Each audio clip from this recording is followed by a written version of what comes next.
You ever sing along to your favorite 70s song, only to learn that you had the lyrics completely wrong? Well, you're not alone. And some of the mix-ups are so funny that they made the songs even better.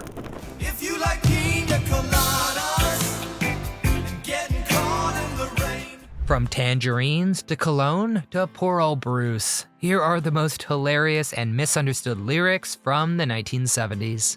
Hotel California, Eagles, 1976. Welcome to the Hotel California. Here's a song that had everybody talking. For decades, folks swore Hotel California was some kind of love letter to the devil, complete with a creepy hotel that might have doubled as a satanic church. And the people that believe this will point to the line, "You can check out anytime you like, but you can never leave." It gave a lot of people the heebie-jeebies, and the album art, yeah, that only made the rumors grow legs. Weird, creepy devil legs. You can check out anytime you like, but you can never leave. But here's the real deal. It was never about the devil. It was about LA. The Eagles were singing about the glitz, the greed, the way you could get stuck chasing fame and lose yourself in the process. Hotel California wasn't hell, it was Hollywood. And honestly, that might be even scarier. Blinded by the Light, Manfred Mann's Earth Band, 1976. Blinded by the light, wrapped up like a deuce, another road. When listening to this one, if you ever thought, wait, did he just say that? You were definitely not alone. Cause Blinded by the Light might just take the crown for the most famously misheard lyric of the decade. Cause millions of folks swore they heard the name for a hygiene product. And let's be honest, once you heard it that way, it stuck. But the real line, revved up like a deuce, as in a 1934 Ford Coupe, a classic hot rod slang. Wrapped up like a deuce, another runner in the night, blinded by the light. Well, Bruce Springsteen actually wrote the song, and his version was much clearer, but Manfred Mann's delivery just made it sound, well, a little different. And if you ever asked, does the band know? Well, yes, the band apparently knew people were mishearing it and kinda leaned into the chaos. But whether you got the lyric right or not, the song still revs up just fine. It's a classic. Tiny Dancer, Elton John, 1971. Hold me closer, tiny dancer. This one's become a pop culture punchline all on its own. Plenty of people, maybe even you, spent years thinking Elton John was belting out "Hold Me Closer, Tony Danza." And it didn't help that it just rolls off the tongue a little too well. And once sitcoms like Friends joked about it, the misheard version pretty much became legend. Poor Tiny Dancer, getting booted from her own song for the guy from Who's the Boss. Of course, the real lyric is "Hold Me Closer, Tiny Dancer." It's a beautiful poetic line written by Bernie Taupin about life on the road and the women they met along the way. Hold me closer, tiny dancer.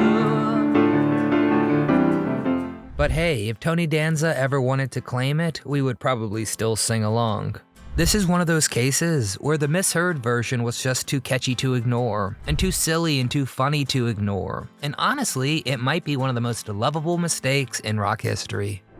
Bad Moon Rising, Creedence Clearwater Revival, 1969. Well, it's bound to take your life.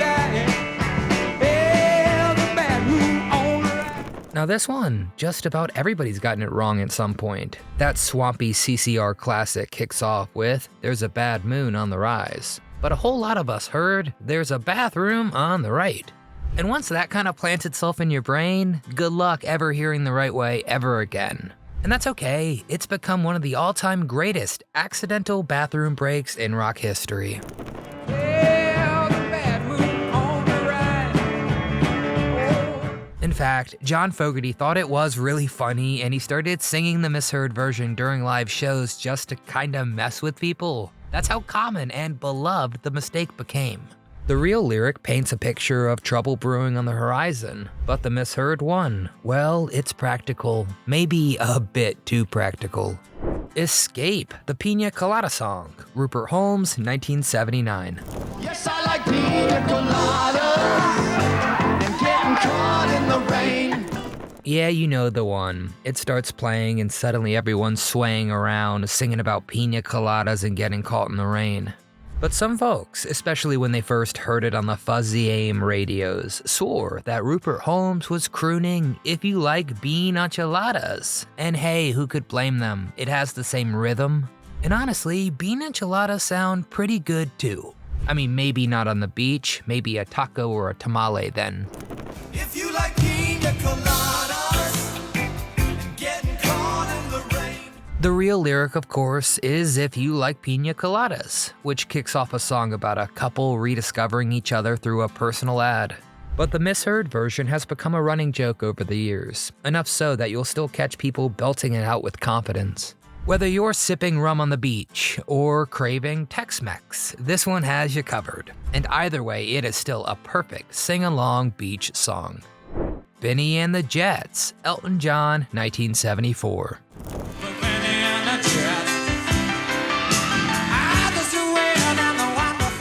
Elton's glam rock classic was already a bit out there, so when folks misheard this lyric, it somehow still made sense. Plenty of us thought he sang about her having an electrifying figure and a mohair suit. And to be fair, with the way fashion was going in the 70s, it did not sound that far-fetched. You just nod and think, yeah, that sounds about right for Benny's crowd. It was weird, it was flashy, and nobody questioned it. But the real line is she's got electric boots, which fits much better once you picture someone strutting around in a mohair suit and some zapped up footwear.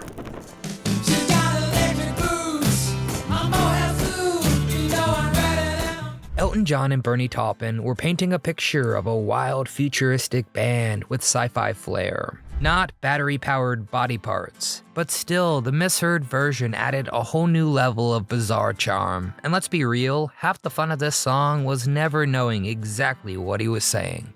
Purple Haze, Jimi Hendrix, 1967. Purple haze all in my eyes. Don't know if it's a Purple Haze had folks all over the country thinking Jimi Hendrix was leaning in for a smooch with "Excuse me while I kiss this guy." And honestly, with the way he bent notes and blurred syllables, you could hear just about anything in that psychedelic swirl.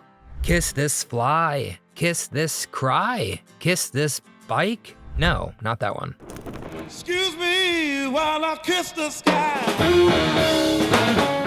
It was so wildly misheard that even Hendrix joked about it on stage, sometimes pointing at his bandmate while singing it just to mess with the crowd. The real line, of course, is "Excuse me while I kiss the sky," which fits perfectly with the dreamy, otherworldly vibe of the whole track. Hendrix was aiming for cosmic, not romantic, but the mix of fuzzed-out guitar, freeform vocals, and stoner-friendly themes made this the ultimate misheard anthem. It's just one of those songs where even getting it wrong feels somehow right. We Will Rock You, Queen, 1977.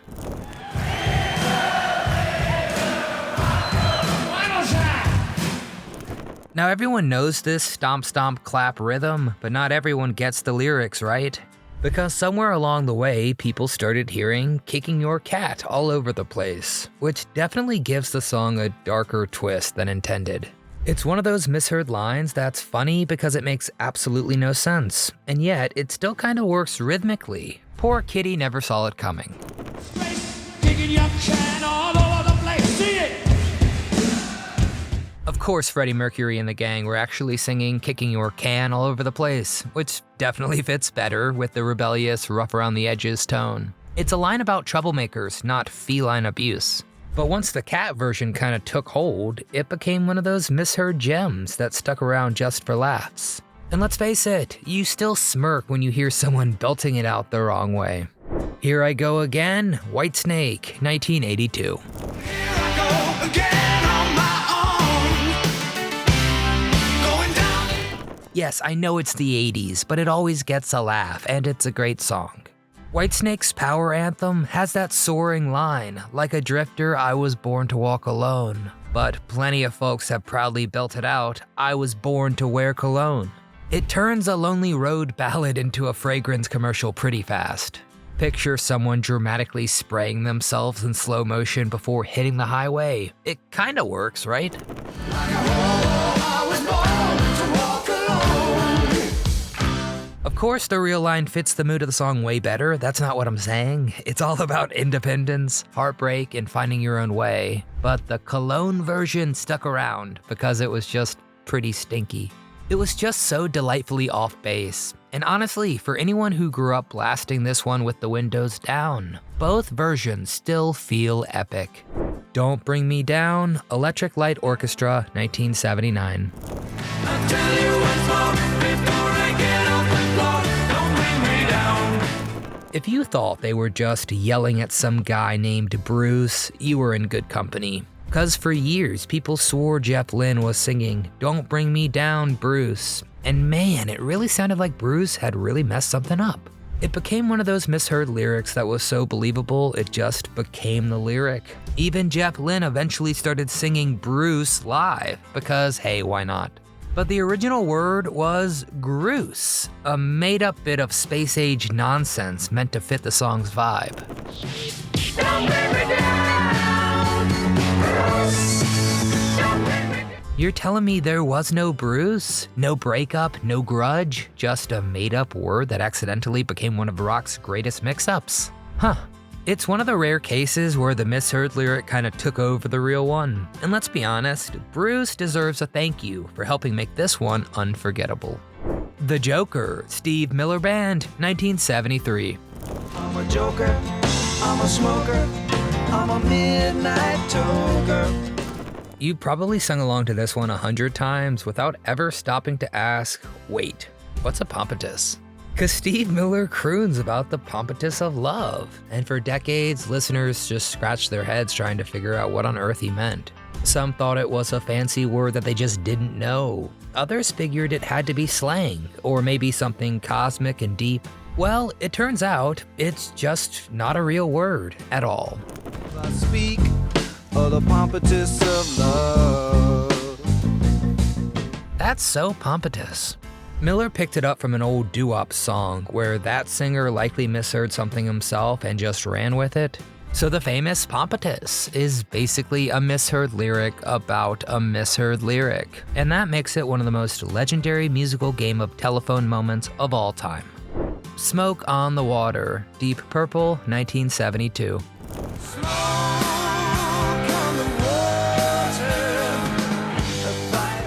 With a title like Smoke on the Water and that heavy, brooding riff, it's no wonder people thought this was about war, apocalypse, or some kind of biblical event.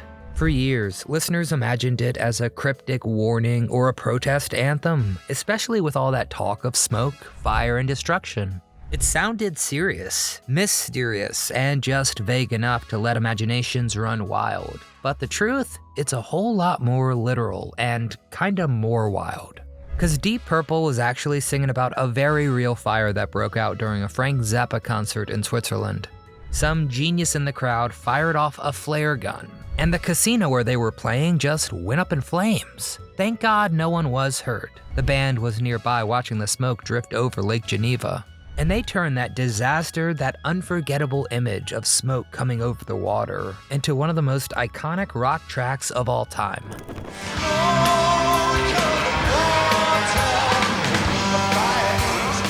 So yeah, it was a disaster, but more of a lost our studio gear and a few slot machines, more than a global meltdown. More Than a Feeling, Boston, 1976.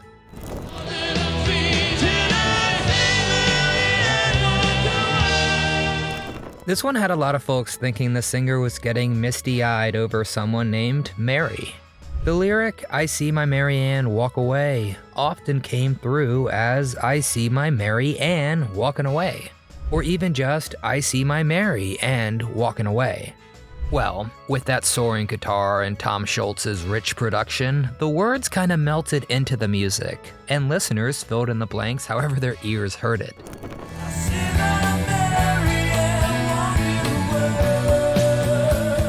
But the real name, yes, is Mary Ann, and it's not just a throwaway lyric.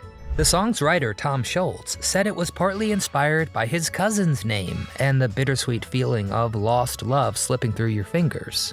Hopefully not between Tom and his cousin.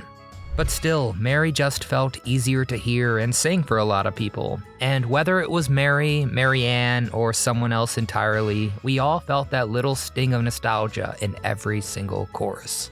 Take the Money and Run, Steve Miller Band, 1976.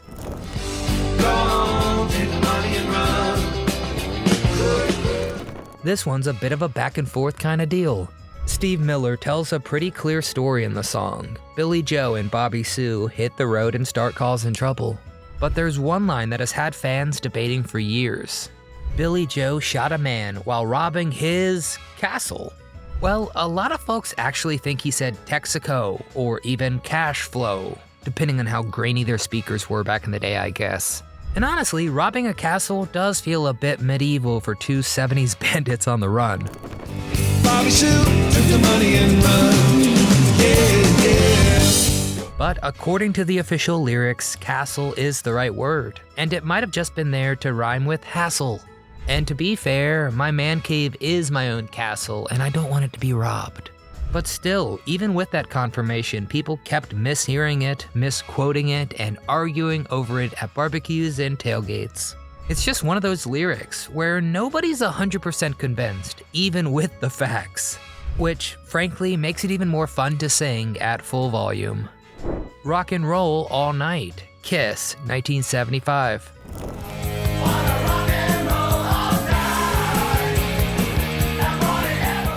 This one's practically a national anthem for anyone who survived the 70s with glitter in their hair and ringing in their ears. But while Kiss was shouting about the good times, some folks were hearing a more manageable lifestyle. Instead of party every day, plenty of people sang it as and party part of every day. You know, just enough to have fun but still get to work in the morning. Well, it turns out the band was not calling for moderation, they were going full throttle. The real lyric is "and party every day," which made sense for a group that practically lived in platform boots and fireballs. But still, the toned-down version became a favorite for tired parents and office workers trying to keep the spirit alive. After all, a partial party is better than none at all. Dancing Queen, ABBA, 1976.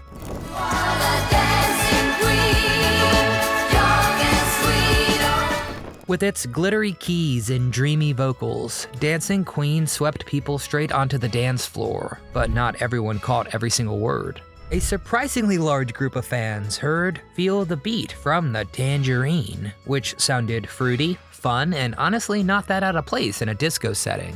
It might conjure up a mental image of someone rhythmically shaking citrus produce, delicious, but not quite right. The real lyric is, of course, "Feel the Beat" from the Tambourine, which fits ABBA's signature mix of drama and rhythm perfectly.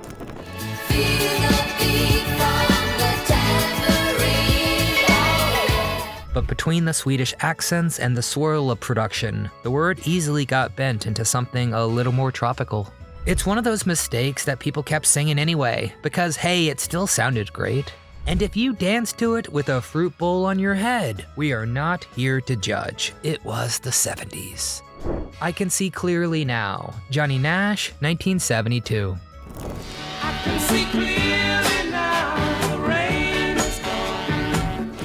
This one's so smooth and cheerful, you almost do not notice when someone sings it wrong. A lot of folks heard Johnny Nash's uplifting line as "I can see clearly now, Lorraine is gone."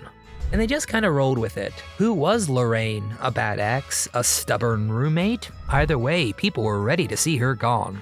But the real lyric is, of course, "The rain is gone," which makes a whole lot more sense in the context of a song about brighter days ahead. Clearly now, the rain is gone. It's a metaphor for overcoming hard times, not Lorraine relationship drama, though maybe both still apply. And honestly, Lorraine Is Gone became a kind of inside joke among fans. Whether it was the weather or heartbreak, it still felt good to sing loud and proud. Lucy in the Sky with Diamonds, The Beatles, 1967. Lucy in the sky with diamonds. Now here's one that sparked rumors the moment people spotted the initials. Lucy in the Sky with Diamonds? It had to be about LSD, right? The swirling imagery, the trippy sound, it all seemed to add up. And for years, folks were convinced this was the Beatles going full psychedelic code speak for a drug-fueled journey. But according to John Lennon, the whole thing came from a drawing his young son Julian brought home from school. He'd scribbled a picture and called it Lucy in the Sky with Diamonds.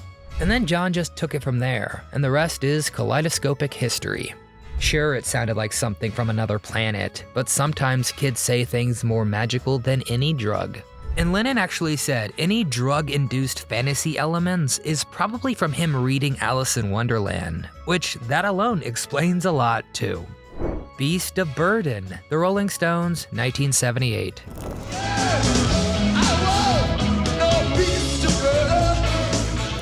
Leave it to the Stones to turn heartache into a groove, and leave it to our ears to turn devotion into dinner. Because a surprising number of listeners swore Mick Jagger was singing "I'll Never Leave Your Pizza Burning," which gave the whole song a weirdly domestic twist.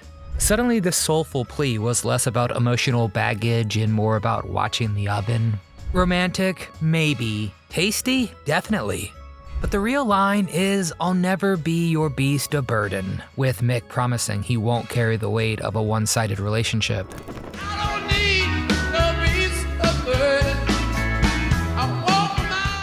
But it's easy to see how his drawl and the laid-back vibe blurred the words, and once you hear the pizza line, it's all over. You'll never hear it correct again. And honestly, who wouldn't love a partner who saves your dinner and your heart? Staying Alive, The Bee Gees, 1977.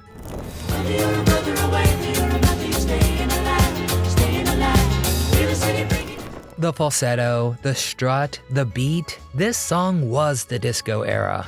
But somewhere in the high-pitched harmonies, people started hearing the chorus a bit differently. Instead of staying alive, some folks swore they heard steak and a knife, and suddenly that disco anthem turned into a dinner order.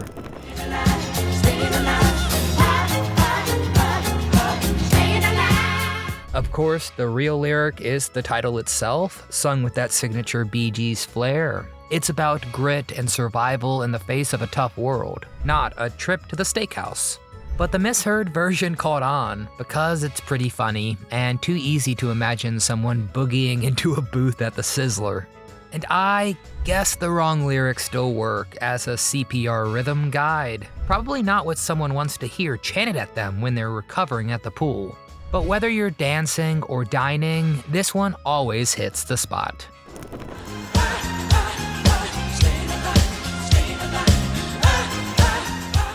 Alright, that's enough from me. Now we need to hear from you, the fans. Did you know there is a term for these musically misheard mistakes? They're actually called mondegreens, named for writer Sylvia Wright when she thought the lyrics "laid him on the green" was Lady Mondegreen. So, what are some of your favorite mondegreens you can't quite shake? Was it one we mentioned or one we forgot? Get down in the comment section and tell us. Hey, we could always make a round 2. If you enjoyed the video, please give it a thumbs up. It really helps our channel a ton and we certainly appreciate it. And make sure you subscribe so you don't miss a trip down the memory mondegreen. But most importantly, from my entire team here at Do You Remember, I'm Nostalgic Nick. Thanks for watching, thanks for staying. Now I gotta go make sure my pizza doesn't burn.